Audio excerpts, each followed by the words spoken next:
Hello guys, my name is Anna and I vlog daily from Ukraine to keep you updated on real-life situation in my country. If you want to know more about Ukraine and you support us in our fight against Russian invaders, please subscribe to this channel and share the videos that you consider important. And I personally consider my today's video very important, even though it may not collect many views. Why? Because we have to speak about one of the greatest crimes and tragedies in modern world, not just Ukraine, and that is stealing of Ukrainian children. And I could not believe something similar is possible in the 21st century. But deportation, filtration camps, separation of children with their parents, and stealing and forced adoption is the reality that Russia brought to this world. According to the statistics shared by the British government, 19,000 Ukrainian children were stolen during the full-scale Russian war in Ukraine. According to Russian Duma, which is the parliament, 700,000 Ukrainian children were taken away from Ukrainian territory since the start of Russian war in 2014, because this is actually when all began. We don't know the real numbers, and this is terrifying because we don't know how many of them will ever return back home and return their Ukrainian identity. Secondly, another tragedy, there is no such instrument, and all these international organizations that are helping or are just concerned, they don't have mechanism how to track, save, return these children. It's important that International Criminal Court acknowledges Putin as a war criminal and those people who help him. And there are many in Russia, in Belarus, who organize Ukrainian children stealing and trafficking and destruction of their lives. So, first of all, what children are targeted? Like every child in Ukraine is in danger. Think about that. We are world children, European children, and every Ukrainian child is under threat. But specifically those that are on the occupied territories. And there are two types, two situations. One, orphanages, and second one, families. Orphanages are in special danger because they are under the so-called jurisdiction of Russian Federation during that temporary occupation, and they forcefully move lots of Ukrainian orphanages from Ukrainian territories deep into Russia. And children simply have no mechanism and no voice in this situation. Their names and identities are changed, and many children who identify themselves as Ukrainians, who are patriots, who hate what Russia does to Ukraine, who witness these bombings and crimes, they are under huge psychological pressure. They are forcefully adopted, and these families often change their names. They force them change their profiles in social media, erasing their life and memory completely. Another group of children are children who have their families or had their families before Russia killed them. Imagine a mother and a father killed by a Russian, and then this child is taken to Russia. Many of these children are not stupid, even if they are small. They remember a lot. Many of these children feel huge tragedy in their life when they get different names, different surnames, and they are not even allowed to keep memories about their country and their family. There are lots of families separated with living parents, grandparents, or siblings that could have taken care about these children, but they are taken away to Russia. Inside Russia, they have huge advertisement campaigns without hiding that they actually steal Ukrainian children, and they encourage Russians to adopt these children, pretending that they are saving them by stealing them and erasing their culture and traumatizing them, erasing their memories, not just like culture, but even their everyday life, school, family, I don't know, favorite food, memories, everything. What if not genocide that is?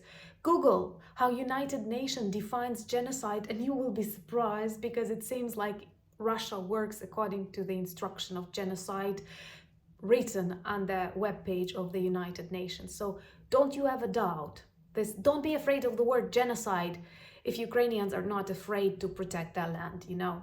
If you agree with me, please subscribe, because like 50% of people who watch these videos are not subscribed, and your subscription makes my channel more visible, and I believe people need to know more about Ukraine. So please do, if it's not that difficult for you, and you share my opinion, of course, because we are not Russia and we are not doing anything forcefully, you know. So Russia inside its awful dark empire simplified the procedure of adoption. For example, in Ukraine, you cannot fully adopt a child during wartime. Children are sent to families who want to help them, or orphanages, or specific like organizations that care about them. But adoption is actually impossible until the war finishes and we definitely know the story of every child. Maybe his or her parents are alive and looking for her. Maybe they are in a filtration camp, deported, wounded, anything. And it's so important to connect these families. So how can you like build a new family if you don't know what happened to the family of a child? So our task is to create this healthy environment, but not to tear them away from everything that means something to these children. And Russia does the country.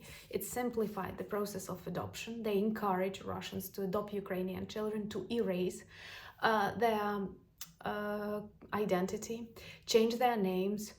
Those children who are strongly pro-Ukrainian get in serious troubles. Also, they are immersed in huge propaganda, and I saw a video in one Russian school where children stolen from Ukraine were addressed with a teacher's wish that Zelensky and Biden die and Putin prospers. Can you imagine like what kind of... Honestly, in Ukrainian schools, teachers don't speak about Putin's death because it's not the topic you have to discuss with children. And what happens in Russia? This is a crazy, ill empire that has to be washed and reconstructed fully. Don't be afraid of that. Be afraid of the world with Russia in it.